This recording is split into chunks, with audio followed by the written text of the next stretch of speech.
Good morning, नमस्कार। मैं Sandeep loyal आप सभी का लोयल क्लासेस के इस ऑफिशियल यूट्यूब चैनल पे स्वागत करता हूं। और दोस्तों आज शुरुआत करते हैं एक पहले क्वेश्चन से। और मुगल आप लोग कह सकते हैं प्रशासनिक व्यवस्था से मुगल वंश से क्वेश्चन है। 43 क्वेश्चन था पेपर में। कहा गया है कि अकबर के द्वारा वर्गीकृत भूमि की श्रेणी। अकबर ने जो भूमि थी, जो जमीन थी, उसको अलग अलग क्षेत्र, अलग अलग हिसाब से उसको वर्गीकृत किया था, जिसमें से प्रत्येक फसल के लिए कर्मिक रूप से खेती की जाती थी और कभी भी प्रति नहीं रखी जाती थी। वो कौन सी श्रेणी थी, उसको किस वर्ग में शामिल किया गया था? तो ये देखिए आप लोग, ज्ञान एक आपने वो भी क्वेश्चन सुना होगा कि अमिल गुर्जार के नाम से पूछा था कि जो राजस्व अधिकारी होता था अमिल गुर्जार, ये भी एक पेपर में बिल्कुल पूछा गया था। मैं इसको करवा चुका हूँ पहले। अमिल या अमल गुर्जार जो है, ये क्या होता था, जिले का प्रमुख राजस्व अधिकारी होता था ये।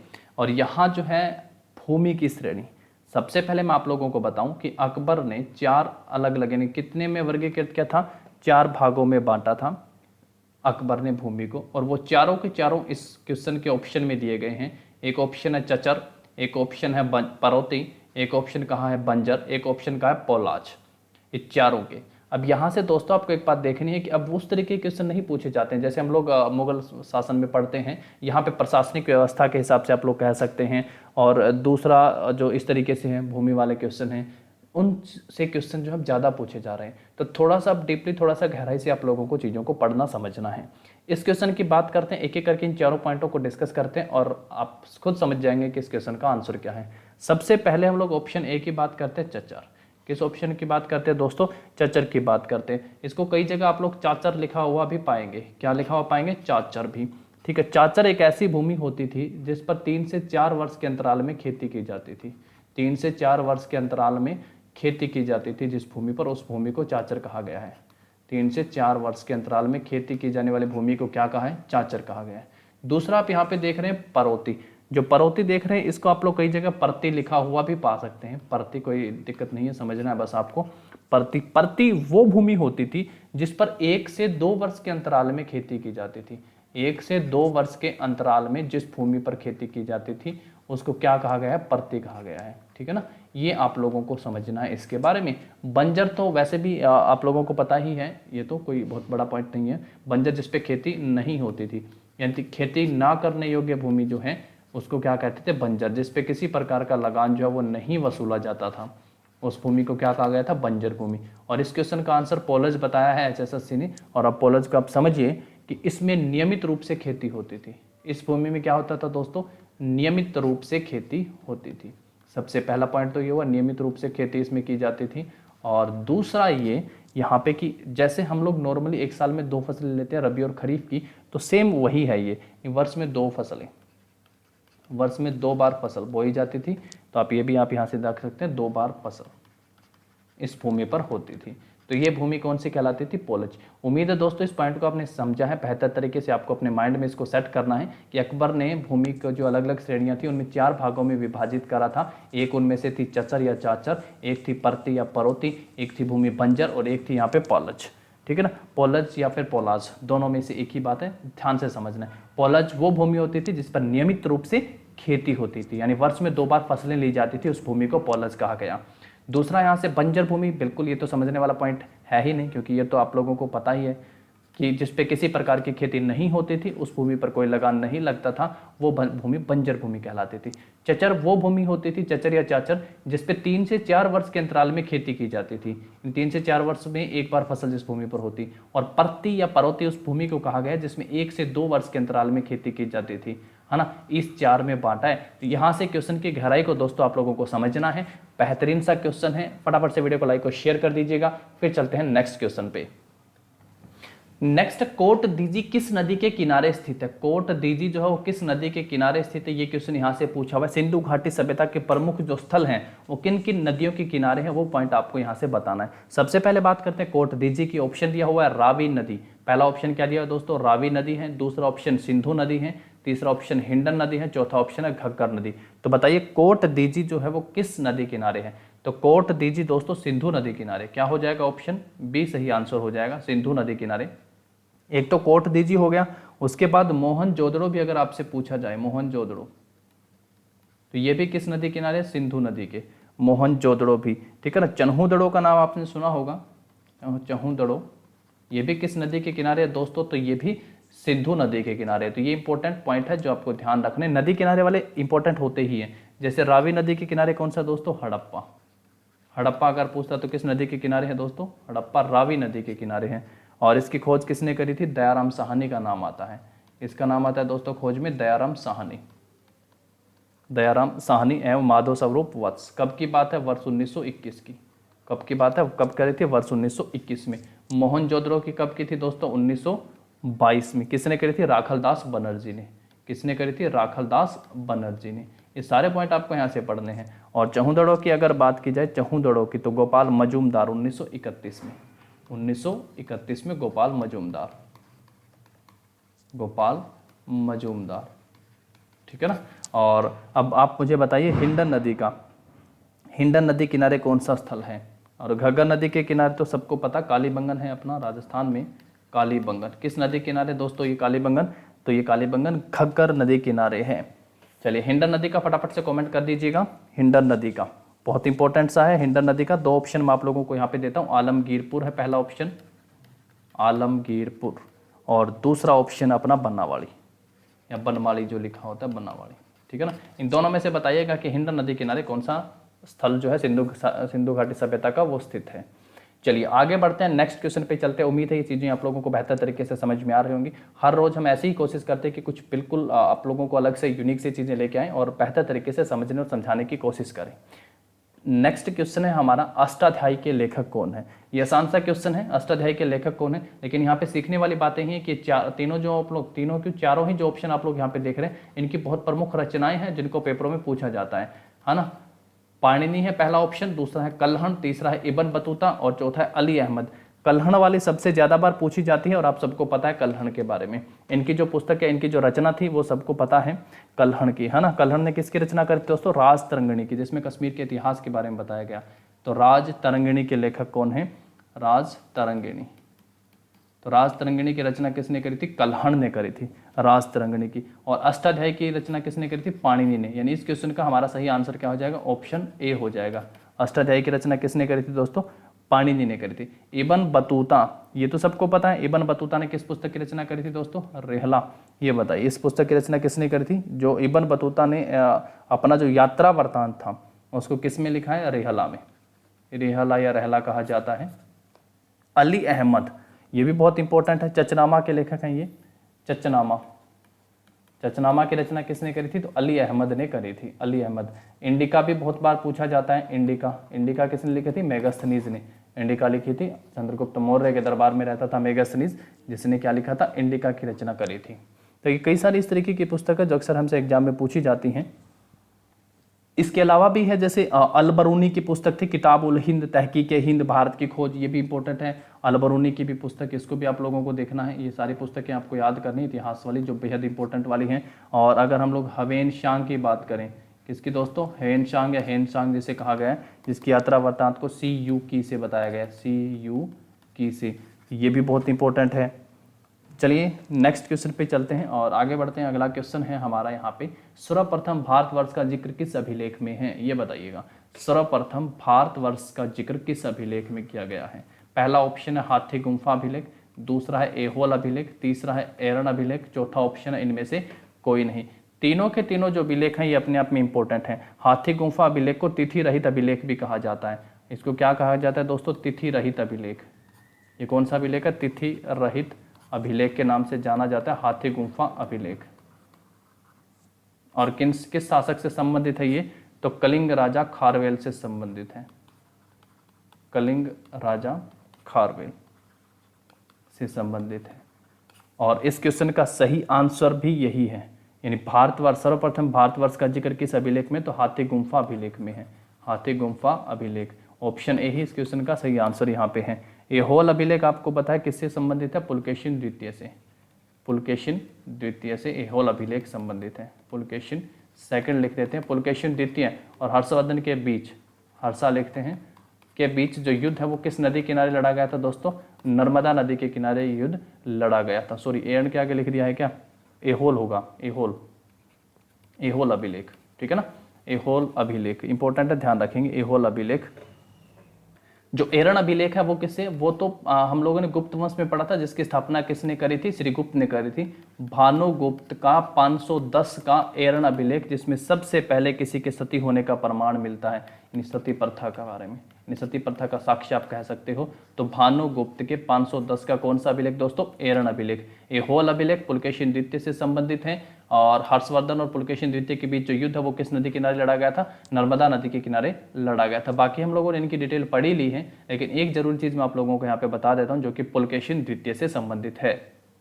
वो ये है कि पुलकेशिन द्वितीय जो है चालुक्य वंश से संबंधित था। किस वंश से संबंधित था पुलकेशिन द्वितीय दोस्तों, चालुक्य के वातापी वंश से संबंधित था, जिसकी स्थापना जयसिंह ने करी थी। कौन सा वंश था, वातापी वंश। और इसकी स्थापना किसने करी थी, जयसिंह ने करी थी। जयसिंह ने इसकी स्थापना करी थी भाई।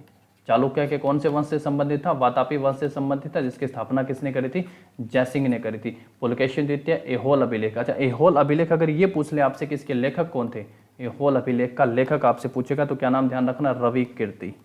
कौन था दोस्तों, रवि कीर्ति इसके लेखक थे एहोल अभिलेख के, रवि कीर्ति।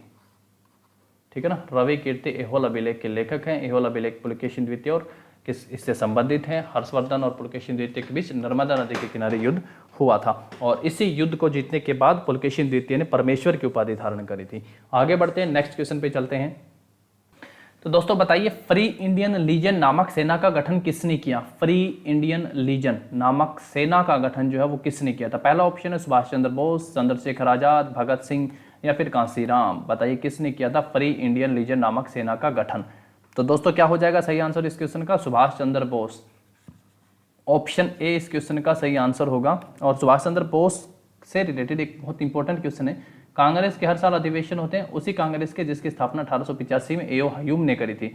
1939 का जो अधिवेशन हुआ था उसमें शुरुआत हुई थी कि क्या कि अधिवेशन के जो अध्यक्षता करते हैं, जो अध्यक्ष होते हैं वो चुनाव के जरिए होंगे, नहीं उनके लिए क्या होगा, मतदान होगा। और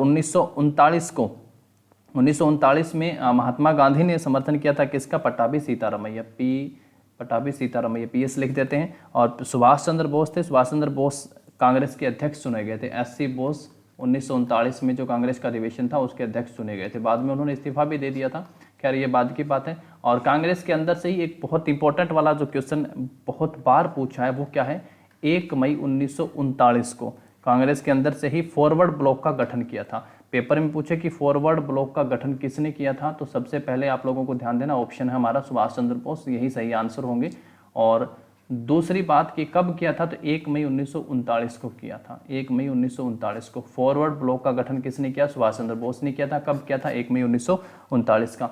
और किस अधिवेशन के अध्यक्षता के लिए चुने गए थे सुभाष चंद्र बोस, तो 1939 में जो कांग्रेस का अधिवेशन होना था उसकी अध्यक्षता इन्होंने की थी। फ्री इंडियन लीजन नामक सेना का गठन भी किसने किया था, तो एससी बोस ने ही किया था। और सुभाष चंद्र बोस का जन्म 23 जनवरी 1897 को कहाँ होता है दोस्तों, कटक में। 23 जनवरी 1897 को कहाँ होता है इनका जन्म, कटक में होता है, ये सबको पता ही है। और इन्होंने ही अक्टूबर 1943, तो मतलब अक्टूबर चला ना इसलिए मैं कह रहा हूँ आपको, अक्टूबर 1943 में कहाँ पे, सिंगापुर में। कहाँ पे दोस्तों, सिंगापुर में स्वतंत्र भारत की अस्थायी सरकार का गठन किया था। स्वतंत्र भारत की कौन सी, अस्थायी सरकार का गठन किया था, अस्थायी सरकार का गठन किया था एससी बोस ने। कब, 1943 में, जिसका जर्मनी और जापान ने समर्थन किया था। जर्मनी और जापान ने इस अस्थायी सरकार का समर्थन किया था, ये ध्यान देना। कई सारे पॉइंट हैं इनसे जुड़े। वैसे भी व्यक्तित्व भी बहुत मतलब ऐसे हैं जिनके बारे में हमको पढ़ना चाहिए, जिनके बारे में हम लोगों को सारी चीज़ें पता होनी चाहिए। पेपरों में आना, इनसे इंपॉर्टेंट क्वेश्चन आना वो अलग बात है, लेकिन व्यक्तित्व को लिहाज से हम लोगों को इनके बारे में जानना चाहिए, पढ़ना चाहिए, है ना। चलिए आगे बढ़ते हैं, नेक्स्ट क्वेश्चन पे चलते हैं। नेक्स्ट है, डॉक्टर राजेंद्र प्रसाद को देश रत्न की उपाधि किसने दी थी। देश रत्न की उपाधि डॉक्टर राजेंद्र प्रसाद को किसने दी थी। सबसे पहले ऑप्शन है महात्मा गांधी, दूसरा ऑप्शन रविंद्रनाथ टैगोर, तीसरा ऑप्शन है वल्लभ भाई पटेल और चौथा ऑप्शन है इनमें से कोई नहीं। बताइए क्या होगा दोस्तों।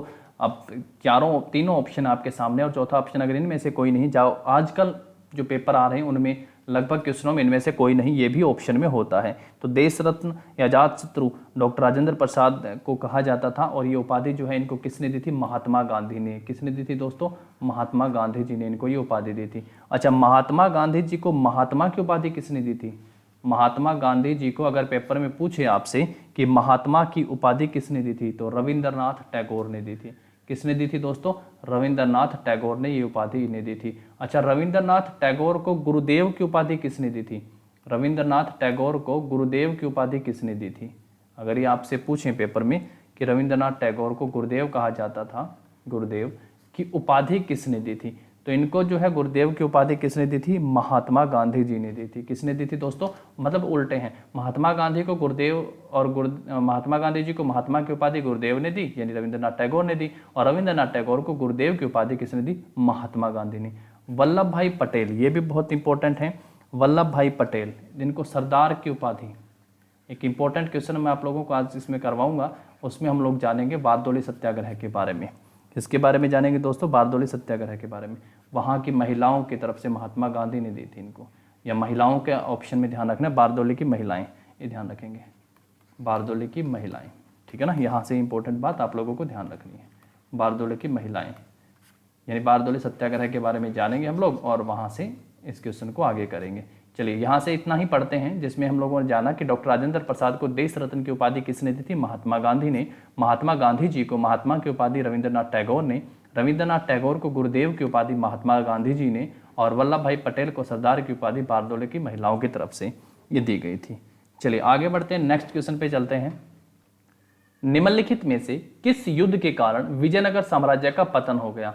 भाई बीच बात में छोड़ छाड़ के ना एक आध क्वेश्चन जो है विजयनगर साम्राज्य से पूछ ही लिया जाता है। इंपॉर्टेंट साम्राज्य था दक्षिण में विजयनगर साम्राज्य, जिसकी स्थापना कब की गई थी? 1336 में। दो भाइयों, नाम क्या था? हरिहर और बुक्का ने करी थी। किसने करी थी? हरिहर व बुक्का ने इसकी स्थापना करी थी, और अपने पिता संगम के नाम पर एक वंश की स्थापना करी थी, जो क्या कहलाया था? संगम वंश के नाम से जाना गया था। विजयनगर में संगम वंश भी आया, सुलभ वंश भी, तुलभ वंश भी, और अरावली वंश भी आया था। तुलुभ वंश भी इंपॉर्टेंट है ये हरियाणा पुलिस के लिहाज से, क्योंकि 2-3 पेपरों में पूछा गया तुलुभ वंश से क्वेश्चन। तुलुभ वंश की स्थापना किसने की थी, एक तो यही पूछ लिया जाता है, और वीर नरसिंह ने और कृष्णदेव राय थे इस राजवंश के, जिनमें अष्ट दिग्गज रहते थे तेलुगु साहित्य के, तो जिसके कारण तेलुगु साहित्य का क्लासिक युग भी कहा गया है, तो ये भी इंपॉर्टेंट है। खैर वापस क्वेश्चन पे आते हैं, तो विजयनगर साम्राज्य का पतन जो हो गया था वो तालीकोटा का युद्ध था दोस्तों। कौन सा युद्ध था? तालीकोटा का युद्ध था। तालीकोटा का युद्ध, जो कि ऑप्शन ए में दिया है, तालीकोटा का युद्ध भी कहा गया है। कई जगह आप लोगों ने राक्षसी तांगड़ी, कौन सा युद्ध दोस्तों? राक्षसी तांगड़ी का युद्ध इसको बोला गया है, या बन्नी हट्टी का युद्ध। कौन सा दोस्तों? बन्नी हट्टी का युद्ध। ये हुआ कब था बन्नी हट्टी का युद्ध?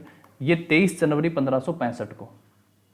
खैर इतना याद रखने की जरूरत नहीं है, लेकिन आप इतना ही याद रख सकते हैं कब हुआ था ये, 1565 में। बन्नी हट्टी का, राक्षसी तांगड़ी का और तालीकोटा का युद्ध जो है विजयनगर साम्राज्य की पतन का कारण बना था। विजयनगर साम्राज्य का पतन हो गया था इस युद्ध के कारण। उसके बाद 3 युद्ध जो आप लोग देख रहे हैं ये भी बेहद इंपॉर्टेंट वाले हैं, है ना। कन्नौज का युद्ध है, हल्दी घाटी का युद्ध है, महाराणा प्रताप 1576 में हुआ था ये हल्दी घाटी का युद्ध।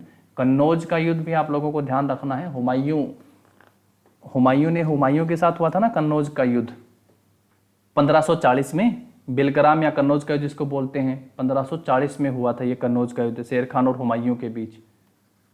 किसके साथ हुआ था? शेर खान और हुमायूं के बीच ये युद्ध हुआ था, बिलग्राम या कन्नौज का युद्ध जिसे बोला गया है।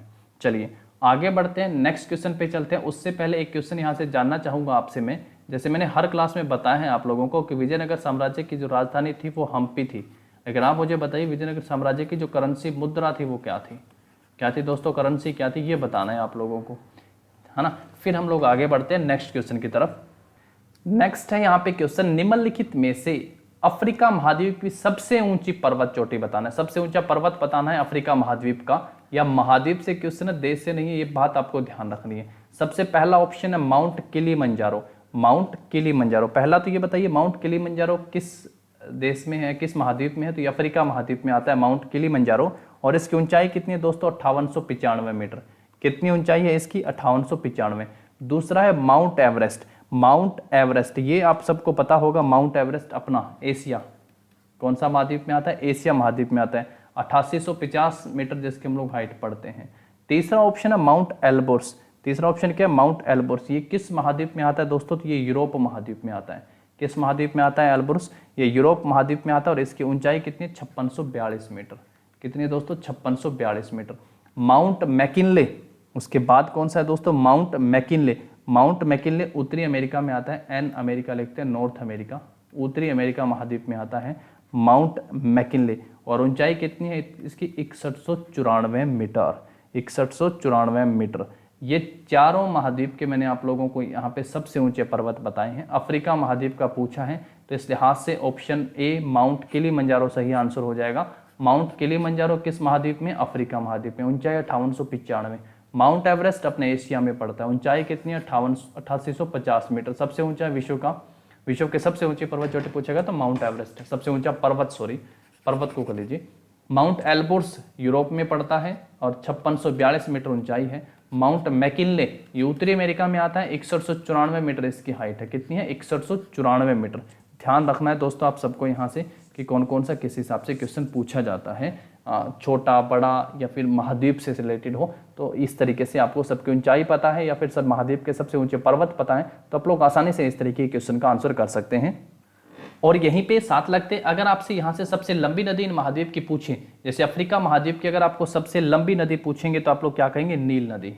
कौन सी नदी दोस्तों? अफ्रीका महाद्वीप की सबसे लंबी नदी तो नील नदी हो जाएगा। अच्छा, उसके बाद दूसरा हमारा जैसे है माउंट एवरेस्ट, एशिया की, एशिया की सबसे लंबी नदी ये बताइएगा। एशिया की सबसे लंबी नदी कौन सी है? यांगसी नदी। यांगसी नदी एशिया की सबसे लंबी। और यूरोप महाद्वीप जिसका सबसे ऊंचा पर्वत कौन सा बताया है? Mount Elbrus. माउंट एल्ब्रुस इसका सबसे ऊंचा पर्वत है। इसकी सबसे लंबी नदी कौन सी है? वोल्गा नदी। कौन सी नदी है? वोल्गा। अच्छा, उत्तरी अमेरिका की अगर आपसे पूछे उत्तरी अमेरिका की सबसे लंबी तो मिसौरी, मिसौरी, ठीक है ना। और अगर दक्षिण अमेरिका की पूछता, साउथ अमेरिका की करते अगर हम लोग, दक्षिण अमेरिका की सबसे लंबी नदी तो सबको पता है अमेजॉन, अमेजॉन, ठीक है ना, दक्षिण अमेरिका के सबसे लंबी। खैर इतनी सारी बातें हम लोगों ने यहाँ से जान ली, सबसे ऊंचे पर्वत जान लिए, सबसे लंबी नदियाँ जान ली हैं, सबसे जो बड़े बड़े महाद्वीप हैं उनके हिसाब से, है ना। अब हम आगे बढ़ते हैं और नेक्स्ट क्वेश्चन को करते हैं यहाँ से। निम्नलिखित में से कौन सा राज्य भूटान के साथ सीमा साझा नहीं करता, यानी किस राज्य की सीमा भूटान के साथ नहीं लगती? ये क्वेश्चनों का बोलबाला रहता था एक समय में दोस्तों, ये बहुत बार पूछे जाते हैं क्वेश्चन। यानी जो हमारे पड़ोसी देश हैं और वो पड़ोसी देश में से कौन से राज्य, कौन से यूटी किसी दूसरे देश के साथ बाउंड्री शेयर करते हैं। वर्तमान में भारत के 16 राज्य और प्लस में 2 यूटी हम लोग कह सकते हैं ऊपर, जिसमें जम्मू एंड कश्मीर थे, इसकी जो हम लोग बात करें तो ये बाउंड्री शेयर करते हैं, ठीक है ना। मैं अंडमान निकोबार लक्षद्वीप उनकी बात नहीं कर रहा, ये जो 2 हैं 16 + 2 हो गए हैं, 2 यूटी हैं। असल में मैंने आपको क्लास करवाई भी है, आप लोगों ने देखा भी होगा कि एक होती है स्थलीय सीमा, एक होती है जलीय सीमा। अगर हम लोग स्थलीय सीमा की बात करें, जैसे पाकिस्तान के साथ लगती है, जैसे चीन के साथ लगती है, जैसे भूटान के साथ लगती है, तो इस तरीके से जो स्थलीय सीमा है वो भारत के 16 राज्य और प्लस 2 केंद्र शासित प्रदेश जो कि लद्दाख और जम्मू एंड कश्मीर हैं, इनकी लगती है। एक एक सब आपको यहाँ से पता होनी चाहिए। ये क्लास पूरी कंप्लीट करवाई हुई है, आप जाके चेक कर सकते हैं, आप देख सकते हैं, और बहुत अच्छे तरीके से करवाई हुई है। जैसे मैं आप लोगों को बांग्लादेश की एक बता दूं, यहाँ पे बांग्लादेश के साथ भारत के कौन से राज्य लगते हैं बांग्लादेश के साथ? सबसे पहले तो भारत सबसे ज़्यादा बाउंड्री शेयर करता है बांग्लादेश के साथ, 4096.7 किलोमीटर। राज्यों को याद रखना कोई मुश्किल नहीं है, बस आप लोगों को थोड़ा सा गाइड अगर आपको सही कर दिया जाए। AM, TM और बंगाल, क्या बताया दोस्तों? AM, TM और बंगाल, ये वो 5 राज्य हैं भारत के जो बांग्लादेश के साथ बाउंड्री शेयर करते हैं। ए का मतलब क्या है? असम है। एम का मतलब क्या है? एम का मतलब क्या है? मिजोरम। एम का मतलब है मिजोरम। और टी का मतलब क्या है? त्रिपुरा। और इधर इस एम का मतलब क्या है? मेघालय। मणिपुर नहीं है, ये ध्यान रखना है, मणिपुर नहीं है। मेघालय, मिजोरम, त्रिपुरा, असम, बंगाल, ये 5 हैं जैसे करते हैं। इसी तरीके से बताया गया है भूटान के साथ। अब यहाँ पे इस क्वेश्चन पे आते हैं हम लोग। भूटान के साथ जो है भारत की बाउंड्री कितनी शेयर होती है? तो 699 किलोमीटर। लगभग कितनी बाउंड्री शेयर करते हैं हम लोग भूटान के साथ? 699 किलोमीटर बाउंड्री शेयर करते हैं। उनमें से सबसे इंपॉर्टेंट वाला राज्य सिक्किम है। कौन सा राज्य दोस्तों? सिक्किम है। सिक्किम की खास बात है ये 3 देशों के साथ सीमा साझा कर जाता है। सिक्किम नेपाल के साथ भी, भूटान के साथ भी और चाइना के साथ भी। सिक्किम हो गया है, उसके बाद असम भी है, ये भी भूटान के साथ सीमा साझा करता है। उसके बाद है अरुणाचल प्रदेश और मणिपुर। प्रदेश यहाँ आ गया है, इसको यहाँ लिखते हैं अरुणाचल प्रदेश और मणिपुर। बस यहीं से आप लोगों को छांट लेना है। अरुणाचल प्रदेश भी सीमा साझा करता है और इसके साथ चौथा जो राज्य है वो है पश्चिम बंगाल। चौथा राज्य कौन सा है दोस्तों? पश्चिम बंगाल। ये वो 4 राज्य हैं जो 699 किलोमीटर लंबी सीमा साझा करते हैं। किस देश के साथ? भूटान के साथ। मणिपुर नहीं करता है, यानी क्या हो जाएगा इस क्वेश्चन का आंसर अगर हमसे पूछेगा तो मणिपुर हो जाएगा। और मणिपुर में एक दर्रा है दोस्तों, तुजू दर्रा। कौन सा दर्रा है मणिपुर में? तुजू दर्रा है। क्यों बता रहा हूं, उसका एक कारण है जब हम लोग ये चीज पढ़ रहे हैं। कौन सा दर्रा है मणिपुर में? तुजू दर्रा है। और मणिपुर और म्यांमार के बीच ये तुजू दर्रा रास्ता, भारत और म्यांमार के बीच रास्ता प्रदान करता है। म्यांमार और कौन सा है दूसरा? भारत। यानी अगर आपसे पूछे कि भारत और म्यांमार को कौन सा दर्रा जोड़ता है तो तुजू दर्रा जोड़ता है। राज्य का नाम मणिपुर। तो किसके साथ सीमा साझा नहीं करता है दोस्तों? भूटान के साथ नहीं करता है। अच्छा, फिर किसके साथ करता है? म्यांमार के साथ करता है। यानी म्यांमार के साथ एक तो हो गया अपना मणिपुर, एक कौन सा हो गया? मणिपुर। एक हो गया अरुणाचल, मणिपुर, और दूसरा राज्य कौन सा हो गया? अरुणाचल प्रदेश। मणिपुर हुआ, अरुणाचल प्रदेश हुआ, नागालैंड हुआ, नागालैंड, और एक हुआ मिजोरम। मिजोरम, ये 4 हो गए जो म्यांमार के साथ सीमा साझा करते हैं। अरुणाचल प्रदेश, नागालैंड, मिजोरम, और जहां तुजू दर्रा है वो कौन सा है? मणिपुर। और म्यांमार के साथ कितनी सीमा साझा करते हैं? 1643 किलोमीटर लंबी, लगभग 1643 किलोमीटर लंबी सीमा ये साझा करते हैं। ठीक है ना। तो देखिए आज की इस टॉपिक में मैंने आप लोगों को 3 देशों के साथ बता दिए, बाकी भी आप लोगों को करने। कुल 7 पड़ोसी देश हैं जो भारत के साथ स्थलीय सीमा साझा करते हैं। ठीक है ना। कुल कितने हैं? 7। और राज्य मैंने आपको बताए 16 प्लस यूटी कितनी है? 2 हैं जो स्थलीय सीमा साझा करते हैं। कुल मिला के 15,106 किलोमीटर लंबी सीमा भारत साझा करता है। 15,106 किलोमीटर। पॉइंट में लिखो तो ये 7 लिख लो बस, नहीं तो इतनी सीमा साझा करते हैं। तो ये इस तरीके के क्वेश्चन जब हम करेंगे ना एक एक करके, और देखो अब मान लो कल हम लोग, अब कल 1-2 दिन छोड़ के जब फिर से किस तरीके का क्वेश्चन आ जाए कि निम्नलिखित में से कौन सा राज्य जो है अपनी सीमा नेपाल के साथ साझा नहीं करता है, फिर हम लोग 2-3 पढ़ लें, फिर घूम फिर के आए। यानी ये एक रेगुलर पढ़ने की बात है। एक रेगुलर पढ़ते हो, या तो आप एक टॉपिक को एक दिन में पढ़ के इसको कवर कर लो, ठीक है ना, और फिर एक रेगुलर थोड़ा सा अभ्यास हो। इसलिए मैं कहता हूं कि प्रीवियस क्वेश्चनों का प्रैक्टिस सेट लगाइएगा। प्रैक्टिस सेट आप लोग जरूर करें, उसका बहुत बेनिफिट आप लोगों को मिलेगा। लगभग 15-20 क्वेश्चन आप लोगों को आसानी से हो जाएंगे। कुछ एक चीजें ऐसी होती है जो नई नवेली होती हैं, जो हमारे सामने पहली बार आता है। ऐसा तो है नहीं कि 100 के 100 क्वेश्चन आप लोगों के पहले पढ़े होंगे, चाहे वैसे किसी की कितनी भी तैयारी हो, लेकिन 5-10 क्वेश्चन उसको ऐसे जरूर मिलेंगे जो उसके लिए नए होंगे, जो उसने पहली बार देखे होंगे, है ना। तो ऐसे 1-1, 2 किसी न किसी पेपर में होते हैं। तो इसलिए जरूरी है कि जितने मैक्सिमम हो सके आप लोग प्रीवियस क्वेश्चनों की या प्रीवियस पेपरों की प्रैक्टिस कर लें। हम लोग डेली शाम को 8:15 बजे प्रैक्टिस करते हैं, एक प्रीवियस पेपर उठाते हैं, वहाँ से सारे क्वेश्चनों को करते हैं। अच्छी बच्चों की यहाँ से प्रैक्टिस हो रही है। और आप लोग भी ज्वाइन कर सकते हैं, टेलीग्राम चैनल का लिंक डिस्क्रिप्शन में दिया हुआ है, जहाँ से आप टेलीग्राम चैनल को ज्वाइन करेंगे और टाइमली वहाँ से आप लोगों को अपडेट जो है नोटिफिकेशन क्लास की आती रहेगी। चलिए मिलते हैं नए क्वेश्चनों के साथ नेक्स्ट क्लास में। तब तक के लिए देखते रहिए, पढ़ते रहिए। Have a nice day and all the very best. Thank you.